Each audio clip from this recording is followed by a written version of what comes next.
tout dans ton rire.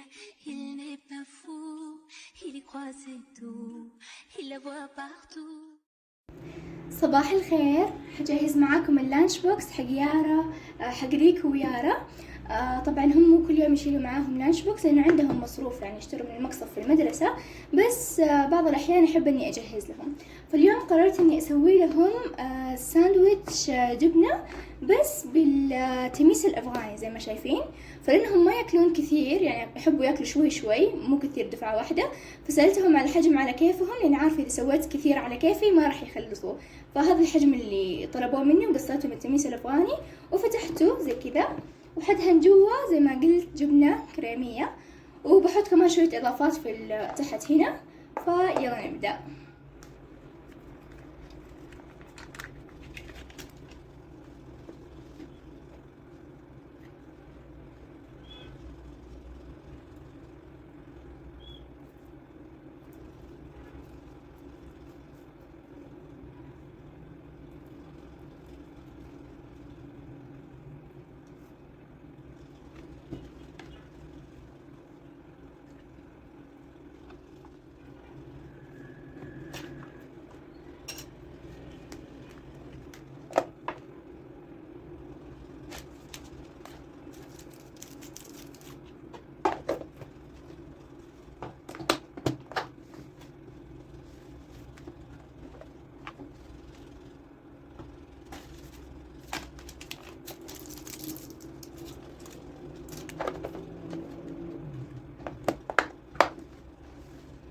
اوكي، يا روريكو راحوا المدرسة، فجيت اسوي لي فطوري.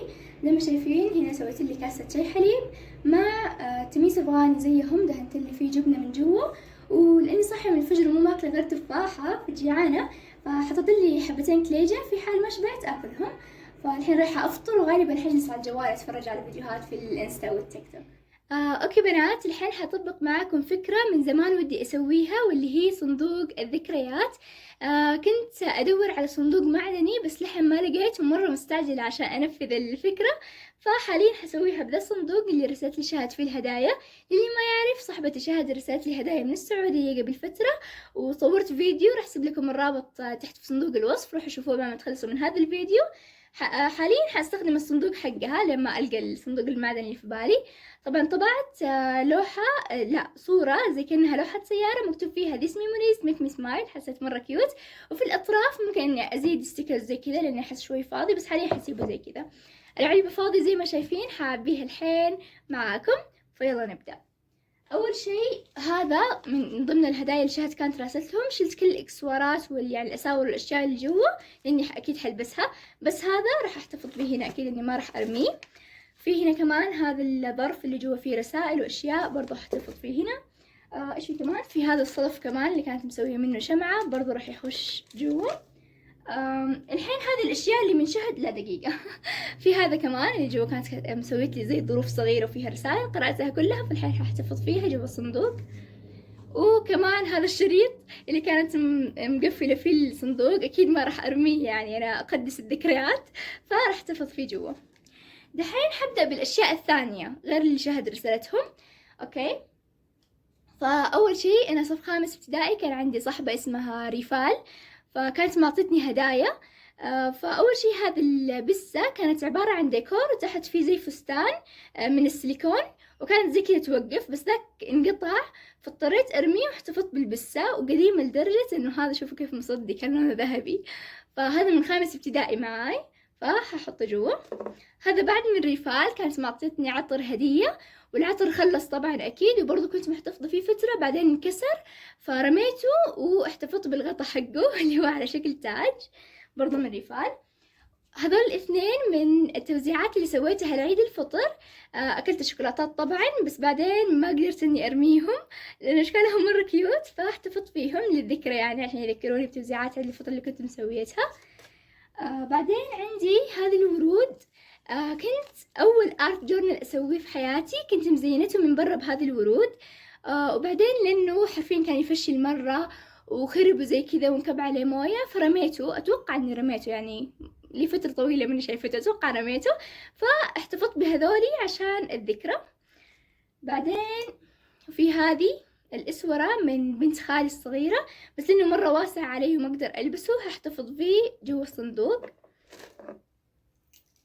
أوكي، في هذا كمان من واحدة من بنات الجامعة اللي كان عندهم تدريب في مدرستنا يوم كنت صف سادس ابتدائي، يعني كانت قبل تدرسنا بس في نفس الوقت هي كانت مو قبل رسميا، كانت يعني تدريبها في عندنا، فكانت تسوي مسابقات وكذا، وقد أعطتني هذا هدية، فكنت ألبسه كثير، بس حاليا لي فترة طويلة ما لبسته، فراح أحطه برضه جوا عشان يعني احتفظ فيه في صندوق الذكريات وكذا. أوكي، بعدين أتوقع إنه آخر شيء راح أضيفه الحين هذولي من صاحبتي الأفغانية اللي تعرفت عليها هنا في أفغانستان في مدرستي.